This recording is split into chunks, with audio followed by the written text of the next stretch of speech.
अक्टूबर माह के अंत तक जो ब्रॉडर मार्केट है वो अभी भी 52 वीक के हाई पे नहीं पहुंचा है। हालांकि आज के दिन में निफ्टी जो है ये अपने उच्चतम स्तर पर पहुंच गई है, वो दूसरी बात है। लेकिन चूंकि जो हम डेटा की बातें करेंगे वो अक्टूबर 2025 की बातें करेंगे, तो मार्केट अभी अपने 52 वीक के हाई पे नहीं पहुंचा है। लेकिन यदि हम इक्विटी म्यूचुअल फंड में एसआईपी इनफ्लो की बातें करें तो इसमें हमें दिखता है एक रिमार्केबल चेंज, एक रिमार्केबल ग्रोथ है। अक्टूबर 2025 में इक्विटी म्यूचुअल फंड में जो टोटल इनफ्लो था एसआईपी में वो 29,529 करोड़ था। और यदि इसकी तुलना करें अक्टूबर 2024 से, तो अक्टूबर 2024 में ये इनफ्लो 25,323 करोड़ था। और यदि आज से ठीक 5 साल पीछे यानी अक्टूबर 2020 में यदि बातें करें, ये 7,800 करोड़ टोटल इनफ्लो था अक्टूबर 2020 में। अब इसको कंपेयर करें यदि ईयर टू ईयर, तो पिछले 5 वर्षों में 7,800 करोड़ से ये बढ़ के 29,529 करोड़ हो गई। और इसका यदि CAGR निकालें तो ये करीब 30% से ऊपर का CAGR आता है। जनाब ये काफ़ी बेहतरीन CAGR है।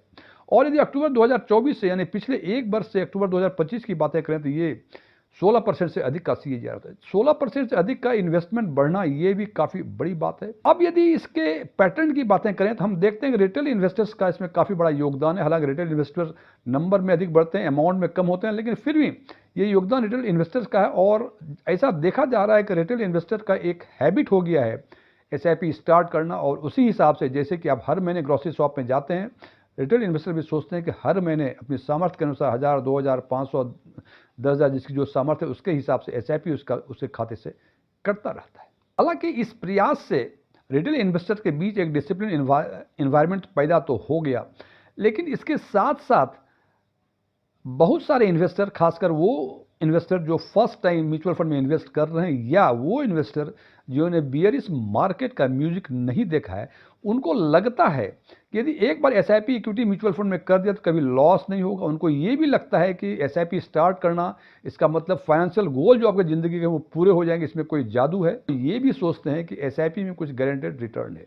आज हम चर्चा करेंगे इन्हीं बातों की कि ये सारी बातें सोच के कहीं आप एसआईपी के थ्रू अपने फाइनेंशियल गोल पूरा करने के लिए कहीं ज़रूरत से ज़्यादा तो निर्भर नहीं हो गए। यानी कहीं आपको ऐसा तो नहीं लगता कि आपने एसआईपी स्टार्ट कर दी और ज़िंदगी के जो गोल हैं वो अपने आप उससे पूरा हो जाएगा। मैं DM झा, आप देख रहे हैं स्टोन टेक्समिन चैनल। यदि इस वीडियो से आपको कोई नई जानकारी मिले या वीडियो आपको ये पसंद आए तो अपने फ्रेंड्स के साथ शेयर करें, इसको लाइक करें और कमेंट बॉक्स में जाके यस लिखें। और यदि आपको लगता है कि इस वीडियो में ऐसी कोई नई जानकारी नहीं है जो आपको पहले से नहीं पता थी, या ये वीडियो ही आपको पसंद ना आया हो, तो कमेंट बॉक्स में जाकर नो लिखें। और यदि आपकी रुचि इन्वेस्टमेंट, खासकर म्यूचुअल फंड, बैंकिंग और डायरेक्ट टैक्सेशन में है और अभी तक आपने मेरे चैनल को सब्सक्राइब नहीं किया है, तो आप मेरे चैनल को सब्सक्राइब करें और ऑल बटन पर क्लिक करें ताकि मेरे सारे नए वीडियो की नोटिफिकेशन आपको लगातार मिलती रहे। आज हम चर्चा करेंगे एक ऐसे रिपोर्ट की जो इकोनॉमिक टाइम्स में छपा हुआ है।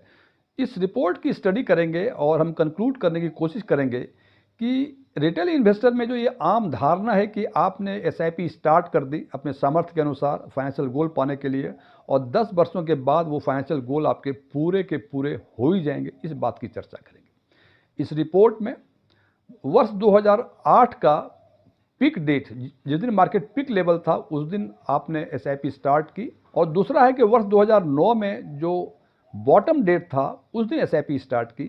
और 2 और डेट्स लिए गए हैं, यानी पिक लेवल के एक साल पहले, यानी पिक लेवल था 1 जनवरी 2008, उसके एक वर्ष पहले यानी 1 जनवरी 2007 को भी स्टार्ट की।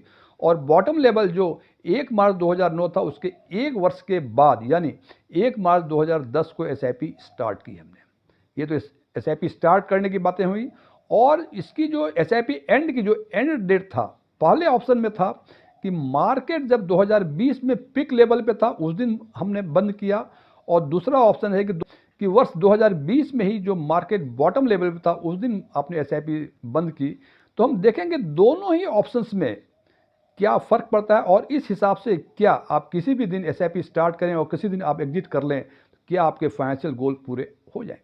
इस रिपोर्ट में जैसे मैंने बताया कि 1 जनवरी 2008 को, अच्छा, ये सारी एसआईपी जो स्टार्ट की गई है वो एसबीआई के Nifty index fund regular plan का ये डेटा है। इसी हिसाब से आप दूसरे म्यूचुअल फंड का भी डेटा देख के इसको एनालिसिस कर सकते हैं। और एक चीज़ और बता दूं मैं, क्योंकि ये एसबीआई निफ्टी इंडेक्स फंड की बातें कर रहा हूं, इसका मतलब ये नहीं है कि मैं एसबीआई निफ्टी इंडेक्स फंड को प्रमोट कर रहा हूं। तो सबसे पहले देखते हैं कि 1 जनवरी 2008 को, जब 2008 का जो पिक लेवल था उसने एसआईपी स्टार्ट किया और एंड किया, और एंड डेट जो इसका है 20 जनवरी 2020 है, जो 2020 का पिक लेवल था 10,000 रुपये की एसआईपी। तो इन्वेस्टमेंट जो हो गए वो 14,50,000 हो गए पूरे 145 महीने का। कॉर्पस जो बन गया वो 28,12,000 के आसपास, और एक्स IRR देखते हैं कि 10.50% है। ये ध्यान दें कि जो एंड डेट है वो 2020 का पिक डेट है, यानी उस दिन मार्केट अपने उच्चतम लेवल पे था 2020 में। दूसरा ऑप्शन है कि 1 मार्च 2009 को, जो 2009 का बॉटम डेट था, उसने एसआईपी स्टार्ट की और एंड फिर वही की हमने 20 जनवरी 2020 को। तो टोटल इन्वेस्टमेंट जो हमारे हुए वो 13,10,000 रुपये हुए, और कॉर्पस जो बनता है इसमें 23,83,000 के आसपास बनता है, और इसका XIRR 10.60% है। तीसरा कि प्रायर टू जो पिक डेट था उसके 1 साल पहले, यानी 1 जनवरी 2008 जो पिक डेट था 2008 का, उसके 1 वर्ष पूर्व, यानी 1 जनवरी 2007 को SIP स्टार्ट की हमने।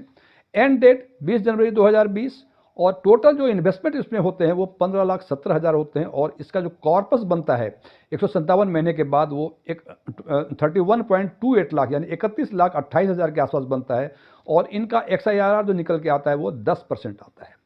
तीसरी डेट कि जो बॉटम डेट था 2009 का, उसके 1 साल बाद यानी 1 मार्च 2010 को SIP स्टार्ट की हमने, जो कि 2009 के जो बॉटम डेट थे उसके 1 साल बाद का डेट है। तो टोटल इन्वेस्टमेंट इसमें 11,90,000 हुई, कॉर्पस बन गया 20,31,000 के आसपास, और इनका XIRR जो कैलकुलेट करते हैं ये आता है 10.50% का। अब यदि इस पूरी डेटा को यदि एक साथ हम एक नज़र में देखें तो हम देखते हैं कि XIRR जो है इन चारों ही सिचुएशंस में ये 10.50, 10.6, 10% और 10.50%, यानी जो मैक्सिमम डिफरेंस है वो 0.6% का। इससे एक कंक्लूजन तो हम कर ही सकते हैं कि आप SIP मार्केट के पिक डेट पे करें या मार्केट के लोएस्ट लेवल पे करें, XIRR में कोई विशेष फर्क नहीं पड़ता है। अब बात करते हैं कि इन्हीं सिचुएशंस में जो एंड डेट है वो 2020 का जो लोएस्ट लेवल था 23 मार्च 2020, उस दिन एंड डेट होता है। तो फिर देखते हैं क्या इंपैक्ट आता है। तो पहले सिचुएशंस में 1 जनवरी 2008 को SIP स्टार्ट की थी, तो 14,70,000 यानी पूरे 147 महीने के बाद 14,70,000 इन्वेस्ट करते हैं, और इनका जो कॉर्पस बनता है वो 17,63,000 के आसपास बनता है, और इनका XIRR कैलकुलेट होता है 2.90%।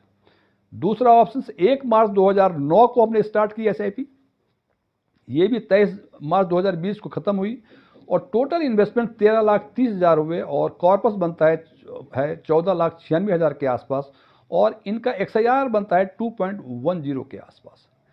तीसरा सिचुएशंस 1 जनवरी 2007 को, यानी जो पिक डेट था 1 जनवरी 2008 उसके ठीक 1 वर्ष पूर्व को SIP स्टार्ट की हमने, और एंड किया हमने 23 मार्च 2020 को। तो टोटल इन्वेस्टमेंट 15,90,000 बनता है, और इनका कॉर्पस हो जाता है 19,60,000, और XIRR कैलकुलेशन के बाद ये 3.10% होता है। चौथा सिचुएशंस कि जो बॉटम डेट था 1 मार्च 2009 उसके 1 वर्ष बाद यानी 1 मार्च 2010 को SIP स्टार्ट की हमने।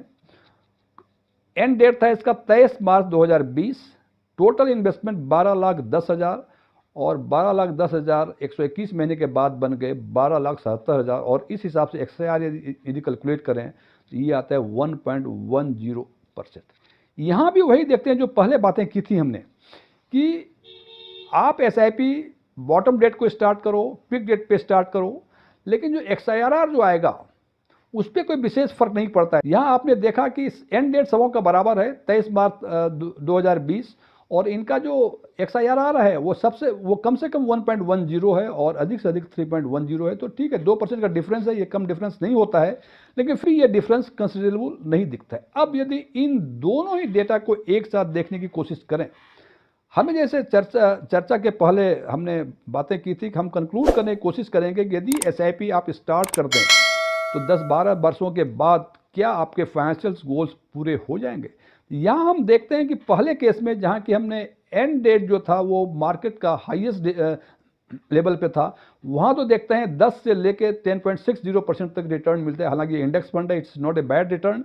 लेकिन यदि वही एसआईपी हम के लोएस्ट लेवल पे, मार्केट के लोएस्ट लेवल पे यदि एग्जिट करते हैं तो जनाब इसमें काफ़ी का फ़र्क होता है। बिकॉज पहले केस में जहाँ हाईएस्ट लेवल पे आपने एग्जिट किया था, वहाँ हाईएस्ट जो XIRR है वो 10.60% है, और लोएस्ट लेवल में जो 23 मार्च 2020 को था, उस दिन यदि आपने एग्जिट किया था एसआईपी से, तो इसका जो हाईएस्ट XIRR है वो 3.10% है। जनाब यदि आपने एग्जिट किया होगा मार्केट के लोएस्ट लेवल पे, तो निश्चित रूप से जो सपने आपके थे कि 10-12 वर्षों के बाद आपके फाइनेंशियल गोल पूरे हो जाएंगे, वो पूरे कहीं नहीं होंगे। तो ध्यान रखें कि ये बात तो सच है कि एसआईपी आप किसी भी दिन स्टार्ट करें तो इसमें मार्केट को टाइम करने की ज़रूरत नहीं है। लेकिन जब एग्जिट करें तो आपको कोशिश ये करनी चाहिए कि यदि एग्जिट डेट मार्केट के हाई लेवल पे है तो आपको बेहतरीन रिटर्न मिलने की पूरी संभावनाएं हैं। वरना जो आपने सोचा था कि 10 साल 12 साल के लिए एसआईपी करूंगा और आपके फाइनेंशियल गोल पूरे हो जाएंगे,